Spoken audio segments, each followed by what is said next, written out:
Welcome to Autism ADHD TV. It is the place to be for parents and professionals. I'm your host, Holly Blanc Moses, the mom psychologist who gets it.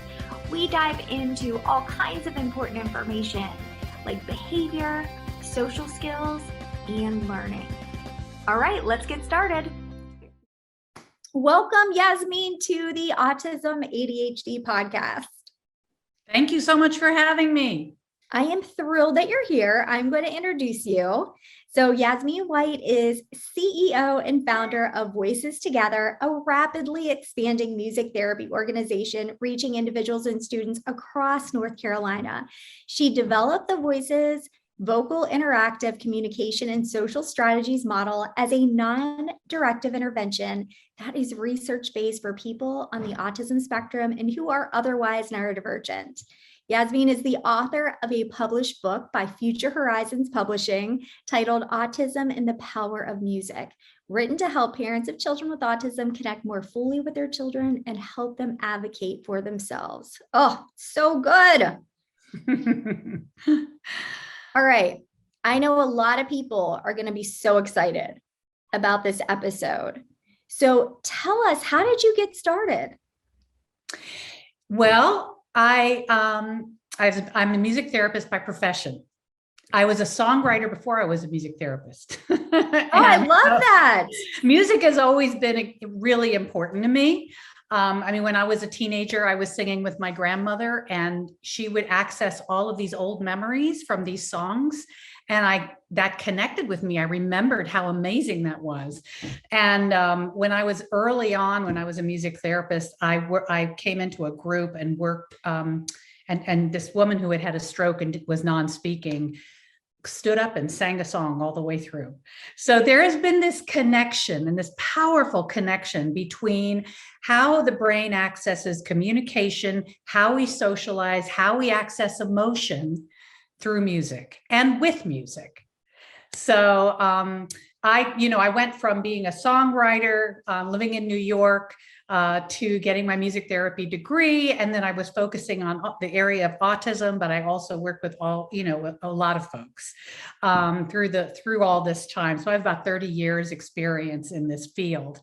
And about 17 years ago, when we moved to North Carolina, I had a private practice, and then I developed actually the organization Voices Together and the model Voices, which really focuses on those core areas of communication and social emotional learning. So I love that. And they connect beautifully. And I am not a music therapist, but I do use music on helping children become more self-aware of how they're feeling inside their bodies. And we may say, okay, play a song. What does that feel like to you? And it could be that you point to a certain visual to help describe and communicate how that feels to you. It could be that you fill in a blank. There are so many beautiful things. And also what feels relaxing to you, what feels stressful for you. And they can better communicate again to others, but also get to know themselves, which is very, very important part of all this, obviously. My oldest son is autistic, who's 17, and he was feeling dysregulated just the other day. He's like, Mom, I need my music. He's really into rap music. He's like, I need my music to help me regulate. And I'm like, yes, let's get it. Because that's amazing. He could tell you that. Well, we've been working on it for a while. I mean, his mom, being at home with me, it's kind of like, right. But he's doing great.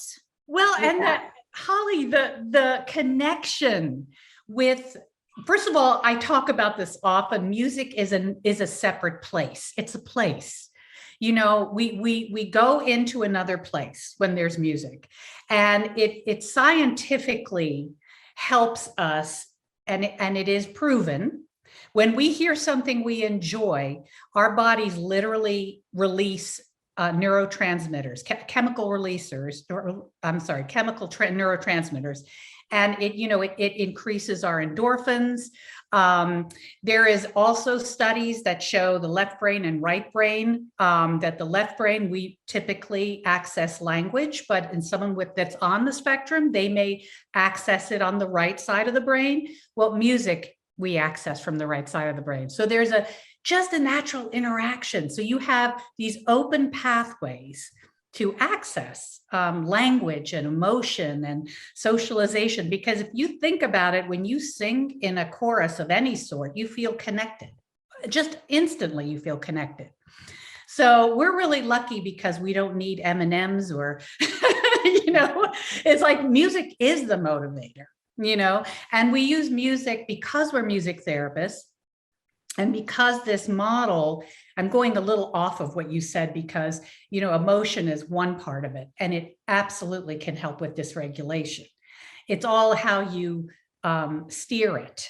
And I love that you're using visuals with emotion. And I talk about that in my book because a lot of people aren't comfortable singing.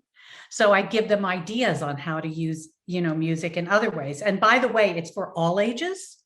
So it typically, it's a little more steered towards the younger age, but, anyone can gain some tools from the book. I've been told it's very practical. So those are my favorite kind. Yeah. Those are the best books. Yeah. So you can thumb through it and find an area that you really want, that might help you in reaching your child. The Voices model incorporates, it's sort of multidisciplinary. There's a lot of layers to it, and it's a group process.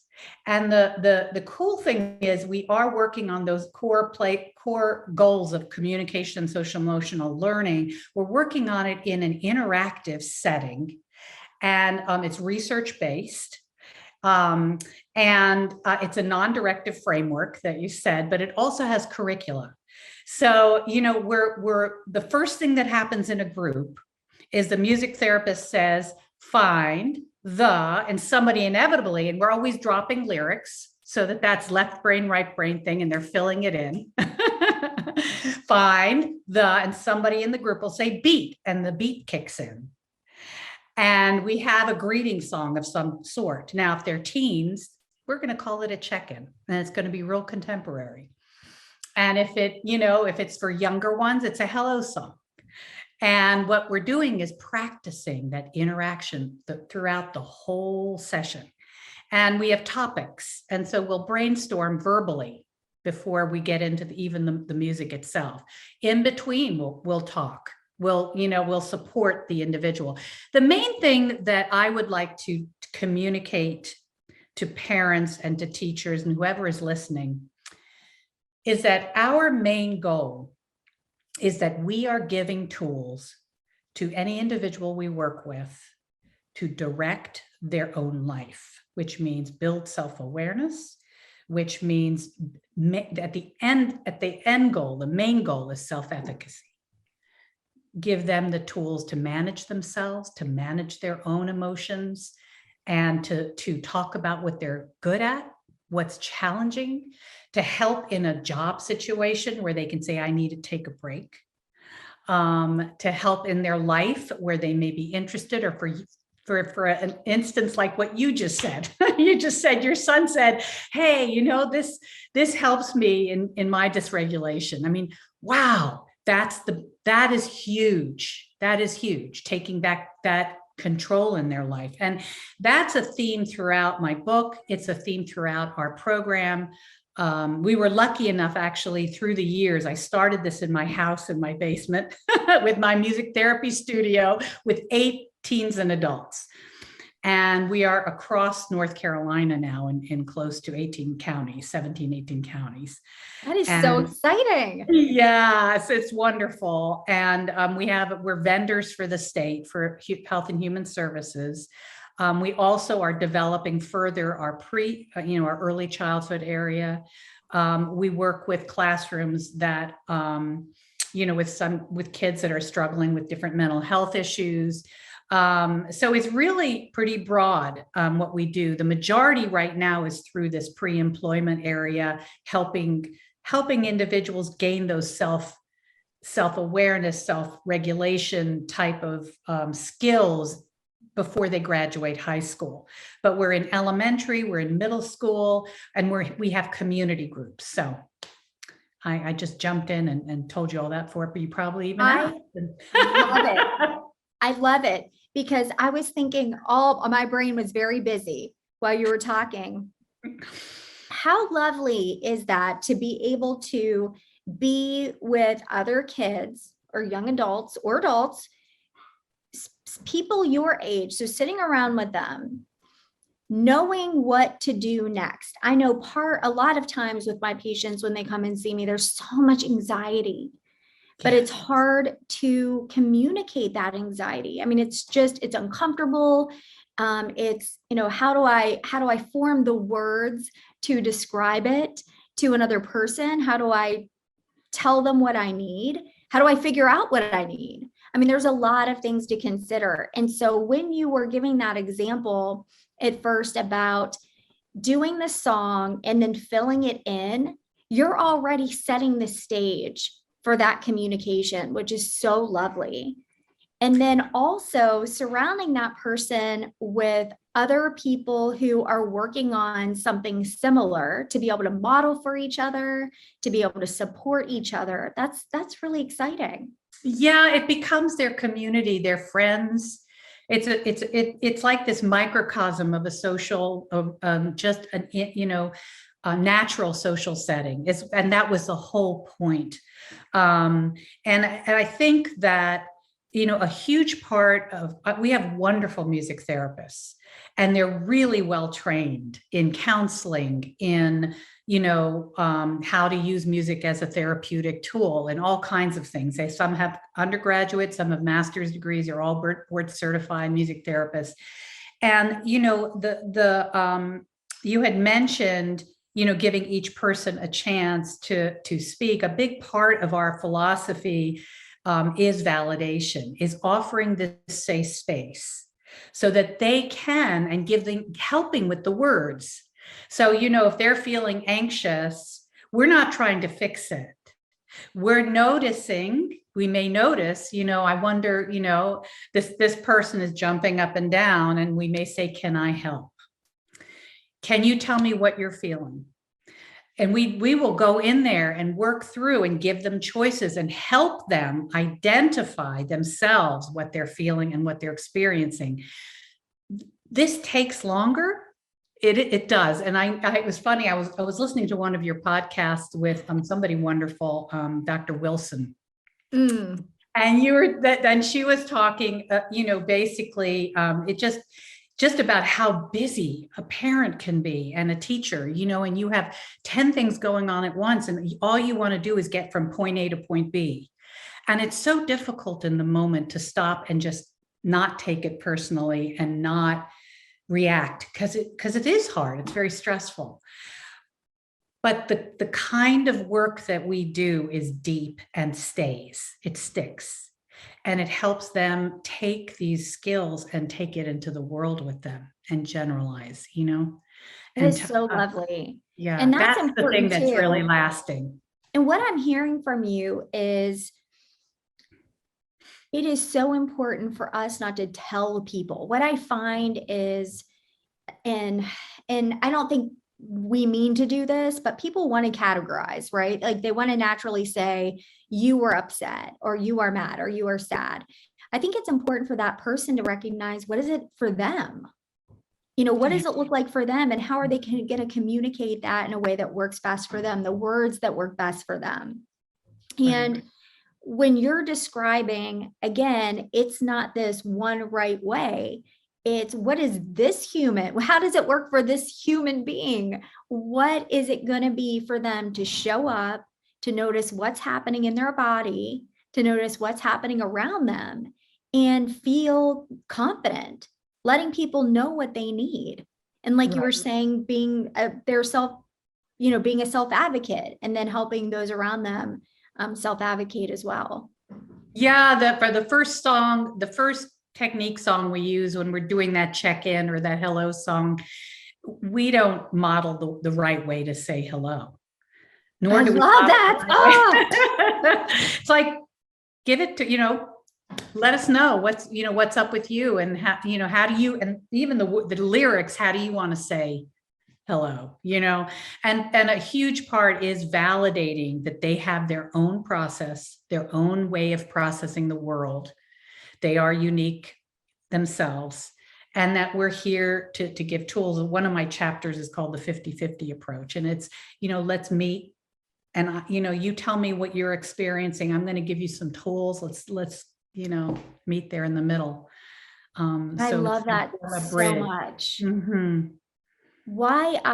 There's so many things to love about your program and your book, but something I really love as well is thinking about, again, what is going to work for this person, and then being able to communicate that. There is this idea where, kids are supposed to just do what we say, or differently wired kids are just supposed to do what neurotypical people do. And I think that's the biggest mistake we can possibly make. Yeah. Because we're losing so many opportunities to become, more educated in how another person might work or perceive the world, or communicate in a way that what works for them. There's not this, hey, everyone needs to go to a social skills group and learn how to communicate like a neurotypical person. That's ridiculous. Right. So I like how you said, let's meet together, because really that's what it is. And that's going to help generalize those types of skills from in the room working with you to outside that room. And that's how I try to work as well, is how do I educate neurotypical people, right? And then to be open to somebody who maybe acts in a different way or communicates in a different way. And then also work with someone who might be on the spectrum, who may have ADHD, and say, this is what they're thinking. This is why they might be confused. A neurotypical. I love that word, confused. There's a lot of confusion. There is a lot of confusion for various reasons. And it's no, if you think about it, we would be confused too. If we were experiencing all the things they're experiencing. We have part of our technique too is assume competency.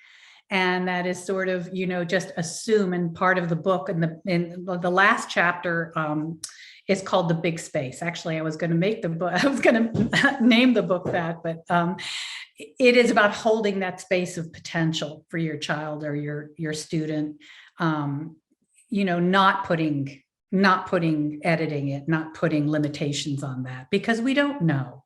And it's a discovery. Meeting somebody on the spectrum or with ADHD or who's neurodivergent is a discovery. And I look at it sort of as an honor, to work with folks and to have the ability to offer things that, and, whether it's music or the pathways to language or, new ways to connect.